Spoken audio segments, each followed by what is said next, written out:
یکی از جایی که من میشه برای پیاده روی میام این جنگله. اگر خصوصا دوستایی که در خارج از افغانستان زندگی میکنن، مثلا اروپا خصوصا خیلی جنگل های خوب داره و محل های خیلی خوبی برای پیاده روی و بهترین جایش همین جنگله. هم یک آرامش خاص داره، در جایش صدای پرنده ها و بعض وقتا میوه جنگلی خیلی خوب. اما مهمتر از همه چیز، تقریبا چند وقت پیش یک کتاب خواندم به یک نویسنده ژاپنی بود. اسم کتاب وابی سابی بود.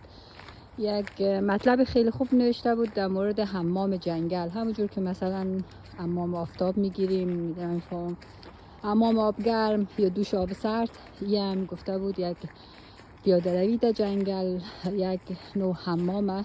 خصوصا مثلا اگر بتونی درختها را بغل کنی، یه چیزی که مثلا بتونی باشان حرف بزنی، با برگها خیره شوی، یک احساس یک ارتباط برقرار کنی با جنگل، با درختها، با طبیعت، با پرنده ها، با هر چیزی، با خاکی که روش را میری. یعنی یک احساس آرامش به تو میده، مثل یک حمام کردن. مثل یک زمانی خیلی خسته باشی، برای بعضیا دوش آب گرم، برای بعضیا دوش آب سرد خیلی کمک کننده است. این جنگل، پیاده روی در جنگل یک چیز شبیه همو و شاید هم به مراتب خیلی بهتر و با ارزش‌تر از اوه.